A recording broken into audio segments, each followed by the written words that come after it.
오늘 성도님들을 만나서 제가 참 기쁩니다. 제가 오늘 기쁜 이유가 참 많지만 또 성도님들이 이 자리에 만날 수 있어서 기쁜 이유도 있지만 그 외에 몇 가지 기쁜 이유가 더 있습니다. 사실 오늘 말씀을 준비하면서 어떤 말씀을 나눠야 할까에 대해서 참 많은 고민을 했습니다. 1년 중에 저희 아동부 부서 선생님들이나 아니면 아이들을 제외하고는 우리 장년층 성도님들을 설교자로서 만날 날이 많이 없기 때문에 참 많은 고민을 했고 또 욕심도 많이 생겼습니다. 어떤 말씀을 전해야 좋을까? 어떻게 하면 말씀을 잘 전할 수 있을까? 이런 생각을 하면서 요즘같이 힘든 시기에 하나님의 부르심을 주제로 해보는 건 어떨까라는 생각도 해보고 아니면 제가 전공한 기독교 교육과 또 실제로 중고등학생 아이들을 만나면서 경험했던 일들을 전해보는 것은 어떨까 하는 고민도 했었습니다. 이런 생각을 하면서 제가 이전에 미리 준비해놨던 여러 설교문들과 설교 주제들과 설교 본문들을 이렇게 보고 있는데 갑자기 하나님께서 그런 마음을 주셨습니다. 홍설아, 너가 하고 싶은 이야기 말고 내가 하고 싶은 이야기를 해야 되지 않겠니? 망치로 머리를 한 대 꽝 맞은 것 같았습니다. 맞죠 주님? 하고 다시 설교 본문과 주제를 생각하려고 백지를 딱 놓고 보는데 정말 막막하더라고요. 그래서 기도했습니다. 그럼 하나님이 가장 우리에게 직접적으로 드러나신 예수님 이야기를 제가 했으면 좋겠습니다. 또 하나님, 제가 아동부 전도사이기도 하니까 아이들에게 역사하신 하나님 이야기를 할 수 있었으면 참 좋겠습니다. 그런데 이것도 제 생각이면 내려놓겠습니다 하고 설교 준비를 시작했습니다. 성도님들 혹시 성서정과라고 알고 계시나요? 성도님들 말씀과 함께 열심히 하고 계시죠? 네. 말씀과 함께처럼 매일 성경을 읽을 수 있게 교회력과 교회 절기에 맞춰서 매일 성경 읽기 표로 이렇게 만들어 놓은 게 바로 성서정과입니다. 그래서 말씀을 준비하다가 이 성서정과 내가 설교하는 수요일에 성서정과에 있는 말씀을 내가 한번 그 말씀으로 본문을 삼아서 설교를 준비해 봐야겠다 하고 말씀을 쳐서 오늘 마가복음 9장 말씀을 펴서 읽기 시작했습니다. 그리고 제가 두 가지 이유로 기뻐할 수밖에 없었는데요. 첫 번째는요, 오늘 성도님들이 읽으셨듯이 본문 말씀에 아이가 등장하나요? 등장하지 않나요? 등장하죠. 그래서 제가 참 마음에 기뻤습니다. 하나님이 응답해 주셨어요. 참 감사하죠. 그리고 두 번째는 놀랍게도 설교를 준비하기 전에 그렇게 많이 생각나던 설교 주제들과 어떤 본문들과 예화들이 말씀을 읽는 내내 조금도 생각이 나지 않았습니다. 그래서 참 막막하면서도 내가 설교 단상 위에 올라가서 내 생각이나 내 사견이 아니라 하나님이 하시고자 하는 말씀을 온전히 전할 수 있겠구나라는 생각이 들어서 참 감사했습니다. 오늘 제 설교 가운데 부족한 제가 아니라 하나님이 온전히 드러나시는 시간이 되었으면 좋겠습니다. 사실 성도님들도 성경 속에서 많이 읽으셨겠지만 복음서의 기록 중에 예수님을 만난 사람들은 존중받지 못하는 사람들, 세리와 죄인들, 어쩌면 육신의 질병을 가지고 있는 사람들 같이 문제들이 심각한 사람들이 좀 많이 등장하게 됩니다. 오늘 본문 속에서도 문제를 가지고 있는 이들이 등장하는데요, 오늘은 이 사람들을 조금씩 천천히 살펴보면서 이 사람들을 통해서 오늘 말씀을 통해서 하나님이 우리에게 어떤 말씀을 하시고자 하는지 알아보려고 합니다. 오늘 본문 속에서 첫 번째로 예수님이 만나시는 한 사람이 있습니다. 바로 귀신 들린 아이입니다. 이때 당시 유대 사회에서는 아이들이 한 사람으로 존중받지 못함에도 이 복음서의 기록들은 아이들을 복음서에 자주 등장시키곤 합니다. 그런데 오늘 본문의 이 아이는 다른 아이들보다 상황이 더 좋지가 않습니다. 오늘 본문 말씀의 21절에 의하면 이 아이는 어렸을 때부터 말 못하는 귀신이 들린 아이입니다. 이 아이는 귀신으로 인해 여러 고통을 당합니다. 귀신이 이 아이를 붙잡는 때면 아이는 자신의 의사와는 상관없이 바닥을 구르고 거품을 물고 경련으로 몸을 떨어야만 했고, 어렸을 때부터 불에 던져지기도 하고 물에 빠지기도 합니다. 아무 이유 없이 아이는 고통받아왔습니다. 이런 상황에서 아이가 할 수 있는 것이 무엇이 있을까요? 아마 그렇게 많지 않을 겁니다. 우리도 이런 상황을 종종 마주합니다. 굳이 귀신 때문이 아니더라도 우리는 각종 질병과 재해로 인해 어린아이들이 고통받고 심지어는 목숨을 잃는 상황들을 보게 되기도 합니다. 또 오늘 본문 속에서는 고통받는 사람이 한 사람 더 등장합니다. 누구일까요? 맞습니다. 아이의 아버지입니다. 지금 오늘 본문 말씀에서 등장하는 이 아이의 아버지는 굉장히 간절합니다. 그는 아들이 어렸을 때부터 사랑하는 아들의 목소리를 들을 수가 없었습니다. 그리고 귀신이 그를 붙잡을 때면 거품을 흘리고 이를 갈며 파리해지는 아들을 보아야만 했습니다. 귀신이 붙잡은 이 아이가 불에 던져졌을 때, 또 물에 빠졌을 때 이 아버지는 아이에게로 달려가 불을 끄고 물에서 이 아이를 건져내야만 했었을 것입니다. 아마도 예수님을 만나기 전까지 이 아이의 아버지는 자신이 할 수 있는 모든 것을 다해서 이 아이를 지키기 위해 노력했을 것이고, 그 과정 가운데에서 조금의 실수와 실패도 용납하지 않는 그 상황들 속에서 자신이 얼마나 무기력한지, 자신이 얼마나 실수가 많은지를 깨달을 수밖에 없었을 것입니다. 그리고 아이에게 해줄 수 있는 것이 많이 없다는 것을 점차 알아갔을 것입니다. 그리고 아버지는 이 예수님의 이야기를 듣고 예수님을 만나기 위해 찾아갔을 때 예수님의 제자들을 만나는 데까지는 성공하지만 그 제자들이 귀신을 능히 내어 쫓지 못하는 것을 한 번 더 경험하게 됩니다. 그리고 결국 예수님을 만났을 때 본문 말씀 22절에서 아이의 아버지가 하실 수 있거든 이라는 표현을 사용하는 것을 보면 우리는 그 아이의 아버지가 얼마나 무기력해 있는지 알 수 있습니다. 그는 이미 많은 시도를 해보았고 이제는 아주 작은 소망만을 가지고 있는 것이죠. 이번엔 또 다른 사람들 한번 살펴볼까요? 제자들도 문제를 가지고 있습니다.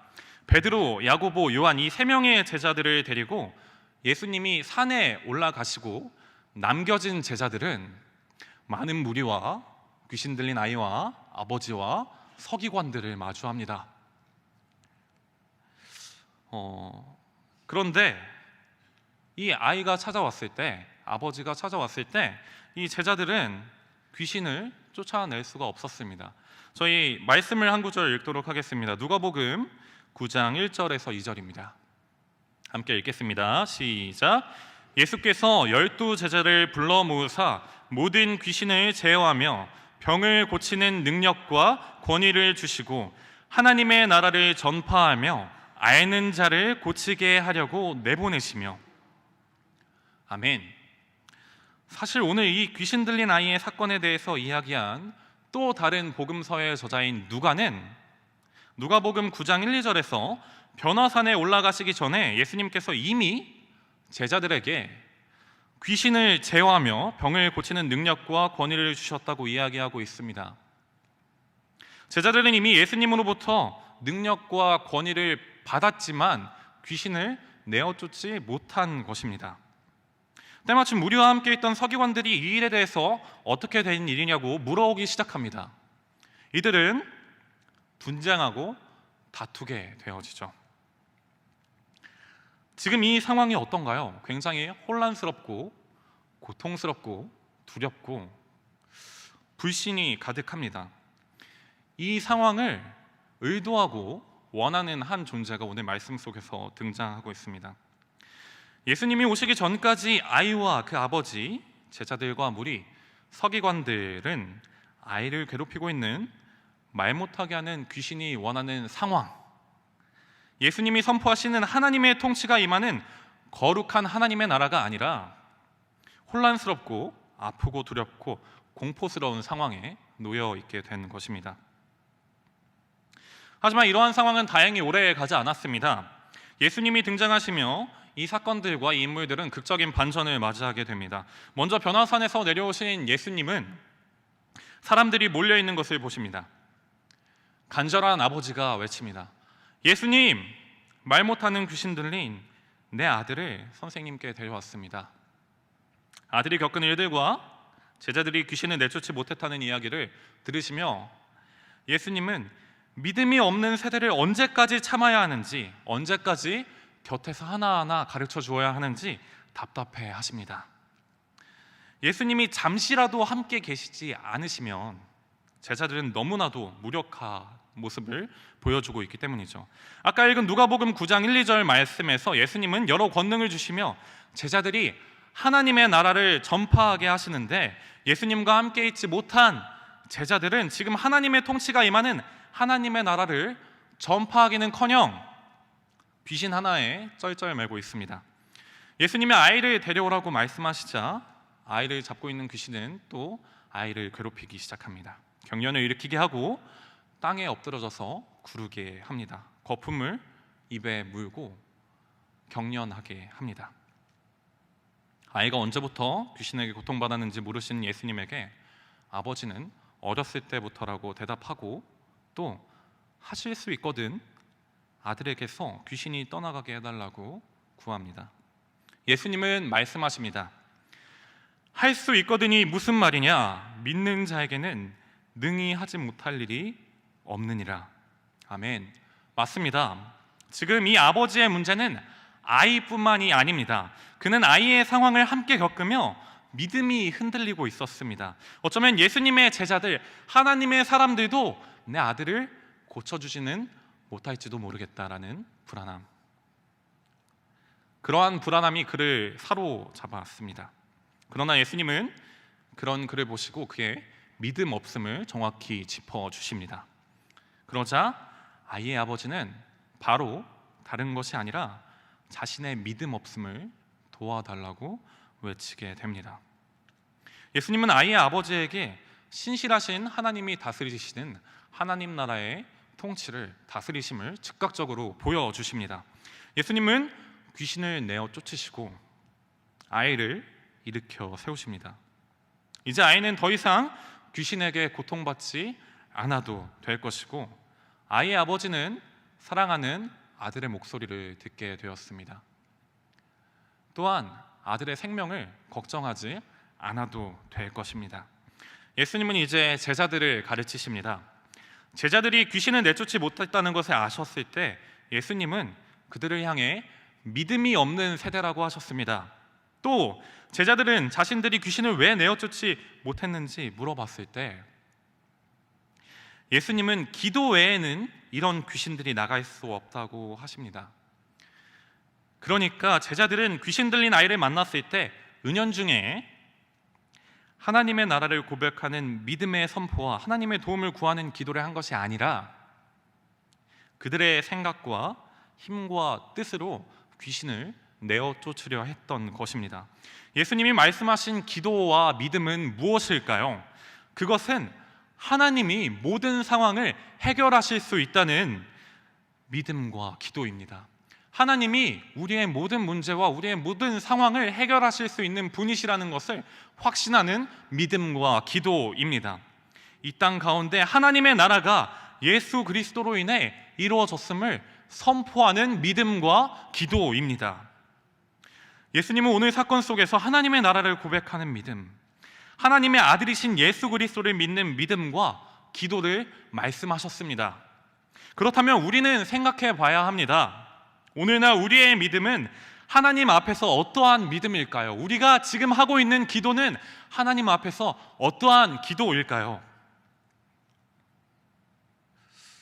어쩌면 혹시 오늘 우리의 모습은 성경에서 등장하고 있는 귀신 들린 아이의 모습은 아닐까요? 오늘 우리의 기도는 아무것도 할 수 없었던 아이의 아버지의 하실 수 있다면과 같은 기도가 아닐까요? 어쩌면 오늘 우리의 믿음은 능히 귀신을 내어쫓지 못하던 제자들과 같지는 않을까요? 때때로 우리는 우리가 감당하기 힘든 일들을, 사건들을, 문제들을 많이 마주합니다. 우리는 아무것도 할 수 있는 것이 없었던 어린아이가 되기도 하고, 또는 그런 아이를 바라보는 부모가 되기도 합니다. 그리고 아무런 해답을 줄 수 없는 제자들이 되기도 합니다. 그러나 그런 우리에게 하나님이 계십니다. 우리는 예수님의 말씀처럼 기도할 수 있습니다. 우리에게 닥쳐있는 문제와 고통들 가운데 선하신 하나님께서 능히 우리의 모든 문제를 해결하실 수 있으신 신실하신 하나님께서 우리의 기도를 들으시고 우리를 인도하시며 우리를 회복시켜 달라고 우리는 기도할 수 있습니다. 하나님이 다스리시는 삶의 자리, 시간, 공간을 통해 우리는 하나님의 나라를 경험합니다. 하나님의 강력한 주권과 하나님의 신실하시고 공의로우신 통치가 일어나는 곳이 바로 하나님의 나라입니다. 그리고 그 하나님의 나라는 2000년 전에 우리의 믿음 없음을 안타깝게 여기시고 우리를 향한 끝없는 사랑으로 우리를 대신해 자기 자신을 내어주셔서 십자가에 달려 죽으시고 결국에는 3일 만에 다시 부활하셔서 승리하시고 승천하신 예수 그리스도, 다시 오실 예수 그리스도를 통해 이 땅에 이루어졌습니다. 말씀을 맺겠습니다. 이제 우리는 믿음 없는 자가 아니라 우리의 주인 되시는 예수 그리스도를 믿는 믿음으로 우리에게 임하실 하나님의 나라를 기도로 구하며 나아가야겠습니다. 오늘 예배당을 넘어 우리의 삶의 자리로 돌아갔을 때 수없이 넘어지고 우리가 할 수 있는 것이 아무것도 없다고 고백하는 현실이 놓여 있더라도 우리로 하여금 믿음 없는 자가 아니라 믿는 자로 살아가게 하시고 기도로 구하게 하시는 예수 그리스도를 기억하며 믿음 그리고 기도로 살아가시는 우리 모든 성도님들 되시길 축복합니다.